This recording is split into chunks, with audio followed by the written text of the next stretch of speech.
Shalom Bapak Ibu Saudara yang dikasihi oleh Tuhan, bagaimana kabarnya? Tetap semangat di dalam Tuhan, amin. Hari ini kita akan kembali merenungkan kebenaran firman Tuhan, bersyukur kepada Tuhan, dan memohon pertolongannya. Bapa di sorga, di dalam nama Tuhan Yesus Kristus, kembali kami datang kepadamu dengan ucapan syukur. Semalam telah berlalu semua karena anugerah dan penjagaan-Mu. Hari ini Tuhan, sebelum kami lebih lagi melakukan aktivitas, kami mau duduk diam mendengarkan firman-Mu. Sebab firman-Mu adalah kekuatan dan berkat dalam hidup kami.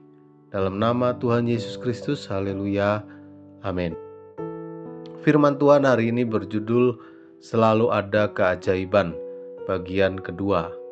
Ester 4 ayat 16 bagian B. Aku serta dayang-dayangku pun akan berpuasa demikian, dan kemudian aku akan masuk menghadap raja.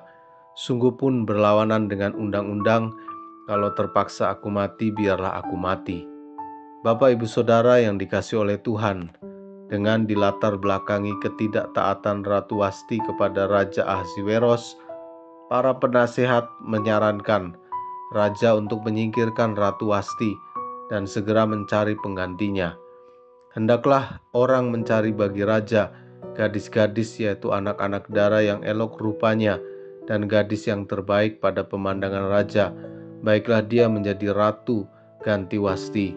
Hal itu dipandang baik oleh raja dan dilakukanlah demikian.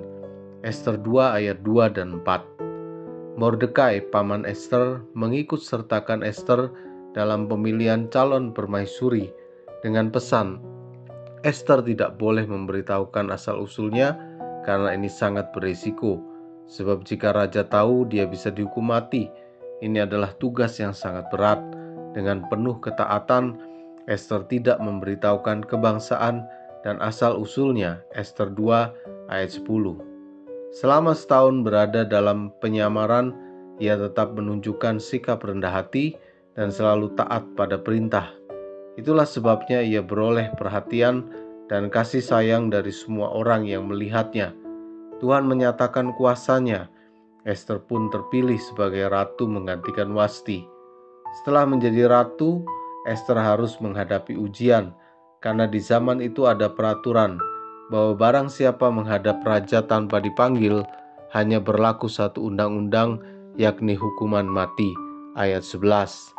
Padahal ia mendengar kabar bahwa Haman mencari ikhtiar memunahkan semua orang Yahudi, yakni bangsa Mordekai, di seluruh kerajaan Ahasiweros. Ester 3 ayat 6. Itulah sebabnya sebelum menghadap raja, Ester mencari Tuhan dan merendahkan diri di hadapannya dengan mengajak seluruh orang Yahudi untuk berdoa puasa selama 3 hari 3 malam.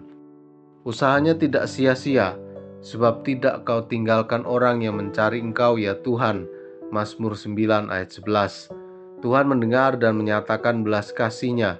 Ester diperkenankan menghadap raja, bahkan raja menawarkan setengah dari kerajaannya. Tapi Ester menolak karena ia hanya ingin bangsanya diselamatkan dan berbakti. Non bangsa Yahudi diselamatkan. Karena campur tangan Tuhan, Ester mengalami peninggian dan dipilihnya sebagai penyelamat bangsa. Amin. Terima kasih Tuhan untuk firman-Mu hari ini yang menguatkan kepada kami bahwa masih ada keajaiban dalam hidup kami. Tuhan tolong yang sakit, keajaiban-Mu hadir, Tuhan sembuhkan. Yang kekurangan Tuhan cukupkan. Yang bingung Tuhan berikan arah, tujuan, dan kepastian buat mereka. Berkati saudara-saudara kami yang berulang tahun, Tuhan berikan kado istimewa. Berkati Tuhan orang tua yang sedang mengurus anaknya masuk sekolah ke jenjang berikutnya. Tuhan yang akan memberikan kesabaran dan berkat yang dari Tuhan. Terima kasih. Kami lanjutkan aktivitas kami. Di dalam nama Tuhan Yesus Kristus kami bersyukur, kami berdoa. Haleluya. Amin. Selamat melanjutkan aktivitas. Tuhan Yesus memberkati. Elroy, Tuhan melihat.